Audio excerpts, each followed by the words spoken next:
इस सीजन में इंसान और गॉड के दरमियान होने वाली जंग के बारे में बताया गया है कि कैसे इंसान अपनी धरती को बचाने के लिए गॉड से लड़ते हैं। अब सवाल ये है कि क्या इंसान गॉड से जीत पाएंगे? ये जानने के लिए आपको इस सीजन की एक्सप्लेनेशन को मुकम्मल देखना होगा। सीजन की शुरुआत में दिखाया जाता है कि मानव जाति का 700 बरसों का इतिहास बदलने वाला है। तभी अगली सुबह दिखाया जाता है कि वालहाला काउंसिल हॉल में सब गॉड इंसानी दुनिया यानी धरती का फैसला करने के लिए जमा हुए हैं और ये सभा 1000 साल बाद हुई है। इस सभा के सरबराह जियस होते हैं जो सब गॉड और गॉडेस से पूछते हैं कि क्या अब हमें मानव जाति को खत्म कर देना चाहिए या 1000 साल मजीद जीने देना चाहिए, क्योंकि धरती पे कुछ भी ठीक नहीं चल रहा। तभी गॉड शिवा कहते हैं कि मेरे ख्याल से हमें धरती का विनाश कर देना चाहिए, क्योंकि अब तक उन्होंने खुद को एक बार भी सुधारने की कोशिश नहीं की है।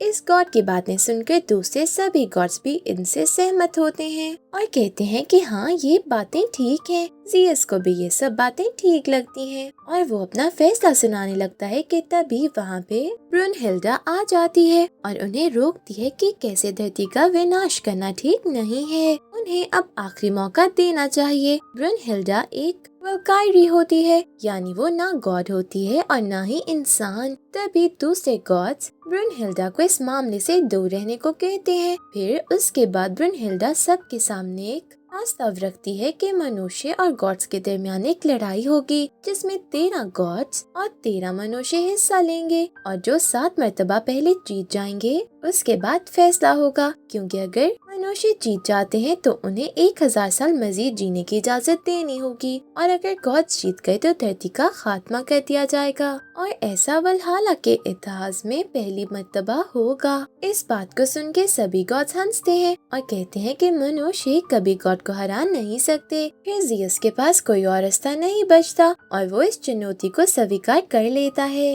मनुष्य को चुनने की जिम्मेदारी ब्रुनहिल्डा को दी जाती है। वल्हाला हॉल में इस चुनौती की शुरुआत होती है। उसके बाद हेमडल मैदान में आता है और कहता है कि जब तक मनुष्य और गॉड में से कोई एक लड़ाई के दौरान मर नहीं जाता तब तक लड़ाई नहीं रुकेगी। गॉड्स की जानिब से सबसे पहले थॉर लड़ाई के लिए आता है। थॉर बिजली के गॉड हैं। तभी गॉल, जो कि ब्रुनहिल्डा की बहन है, कहती है कि हम इससे कभी नहीं जीत सकते। ब्रुनहिल्डा कहती है कि मैंने जिस मनुष्य को चुना है वो बहुत शक्तिशाली है। तभी हेमडल मानव जाति से लूबू को बुलाता है। थॉर और लूबू पहले एक दूसरे पे हमला नहीं करते, फिर सबसे पहले हमला थॉर करता है। थॉर और लूबू के दरमियान टक्कर का मुकाबला होता है और वो पहले बिजली का इस्तेमाल करता है और उसके बाद हथौड़े का इस्तेमाल करता है। हथौड़े को देख के सभी गॉड कहते हैं कि अब लूबू का खात्मा हो जाएगा। गॉल ये देख के डर जाती है, लेकिन बाजी उस वक्त पलटती है जब लूबू थॉर के हमले को रोक देता है।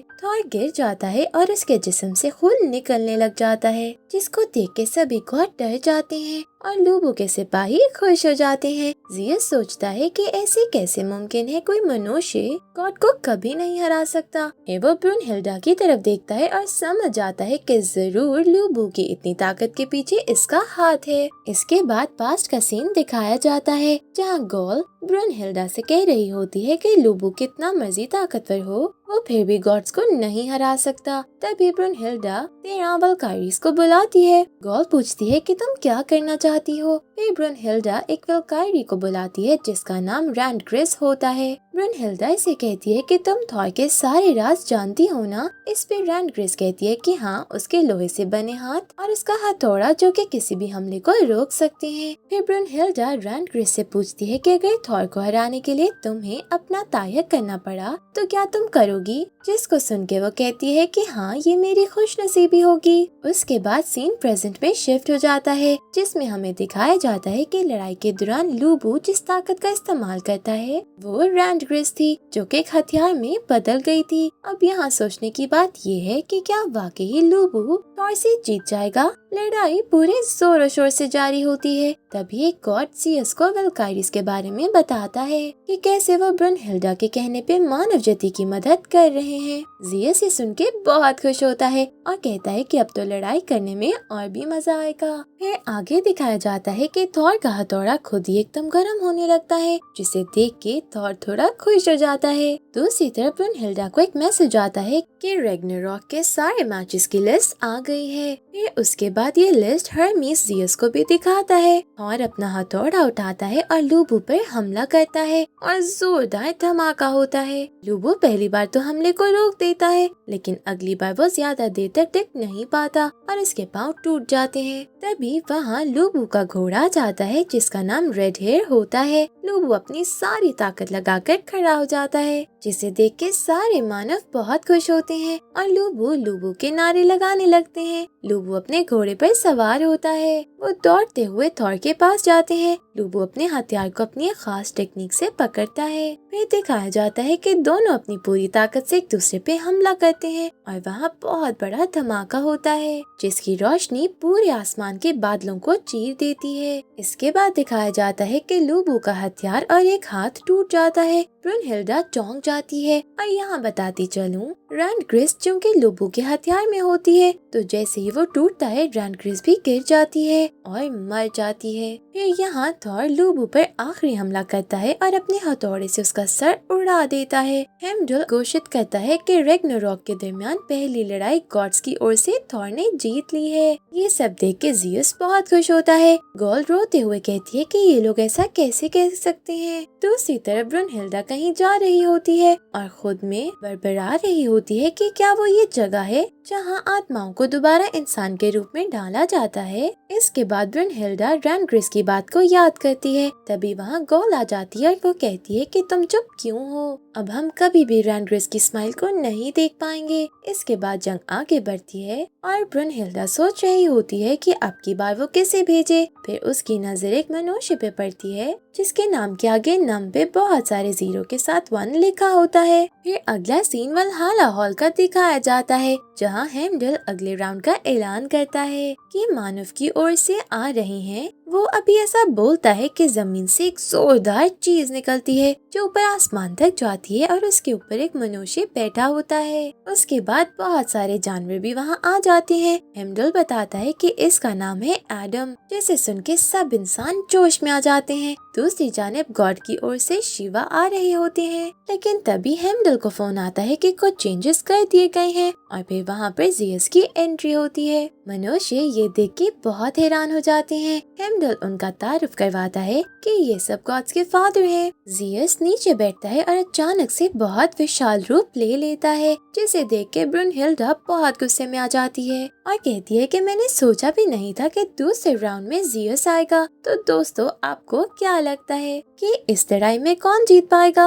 और अगर इस बारे में जानना है तो इसकी एक्सप्लेनेशन को आगे ले चलते हैं ताकि आप लोगों को मजीद इंतजार ना करना पड़े। लड़ाई शुरू करने से पहले पास्ट का सीन दिखाया जाता है, जहां अब गॉड शिवा की बारी होती है, लेकिन जियस उसको आकर कहता है कि अब वो जाएगा। इस बात को सुन के पहले तो शिवा को बहुत गुस्सा आता है, लेकिन फिर वो मान जाता है। फिर अगले राउंड का आगाज होता है। जियस एडम को कहता है कि क्या तुम किसी वल्कायरी की मदद नहीं लोगे? फिर एडम आसमान की तरफ इशारा करता है और वहाँ उसे एक वल्कायरी नजर आती है जो एडम को अपना हाथ देने को कहती है और वो एडम के हाथ में एक हथियार बन जाती है। फिर लड़ाई शुरू हो जाती है और जियस एडम को एक मुक्का मारता है जिससे एडम बच जाता है। उसके बाद जियस मजीद जोर से हमला करता है और एडम बच जाता है। सभी गॉड सोचते हैं कि एडम इतनी आसानी से कैसे जियस के वार से बच जाता है। यहाँ जियस बहुत खुश होता है और एडम से कहता है कि अब तो तुमसे लड़ने में और भी मजा आएगा।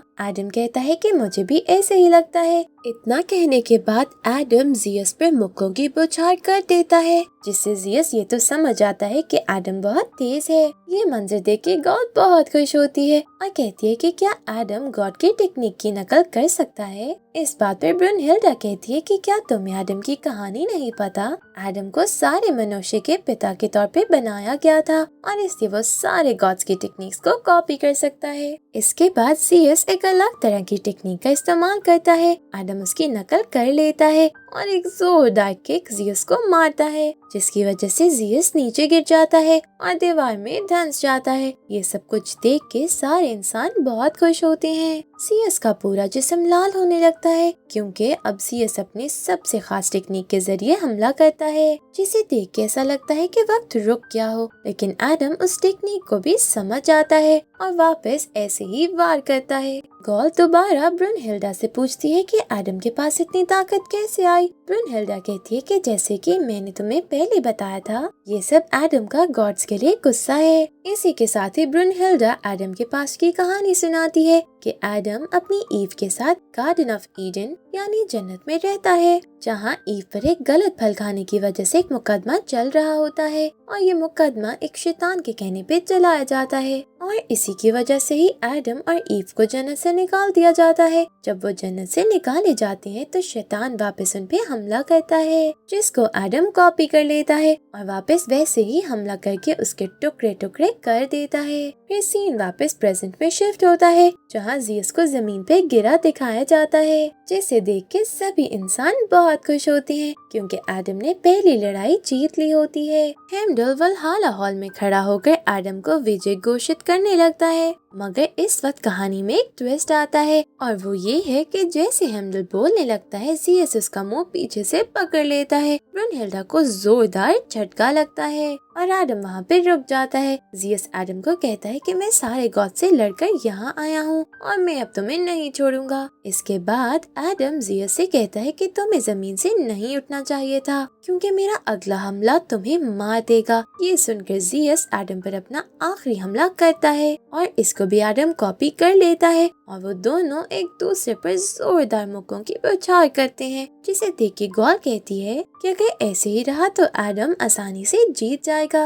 लेकिन ब्रुनहिल्डा ये देख के बहुत गुस्सा होती है कि अगर एडम ने उसे गुस्से से अपनी ताकत का इस्तेमाल किया तो बहुत बुरा होगा। जीयस भी जानता है कि गुस्से में एडम ज्यादा देर तक टिक नहीं सकेगा और ऐसा ही होता है। जीयस का खून अचानक से एडम की आंख में गिर जाता है और एडम की नजर कम हो जाती है। इसी बात का फायदा जीयस उठाता है और उस पे मुक्कों की बौछार करता है, जिसे एडम सह नहीं पाता और मर जाता है। जीयस कहता है कि एडम तुम हमारी टक्कर के योद्धा थे तो तुम अपनी आखिरी सांस तक लड़े हो। सभी मानव एडम पे बहुत फख्र करते हैं। गॉल ब्रुनहिल्डा के पास जाती है और पूछती है कि रैंडग्रिस की मौत क्यों हुई। इसी वक्त एक दूसरी वल्कारी वहाँ आती है और बताती है कि लड़ाई के दौरान वो सिर्फ एक हथियार के तौर पे नहीं लड़ती बल्कि वो और इंसान एक होकर लड़ते हैं। यही वजह है कि जब इंसान की मौत होती है तो साथ हमारी भी हो जाती है। वहीं दूसरी तरफ ब्रुनहिल्डा सोचती है कि हम किसी भी सूरत में लड़ाई नहीं हार सकते। तभी ब्रुनहिल्डा को मैसेज आता है कि अगली मर्तबा गॉड की जानब से पोसाइडन आएगा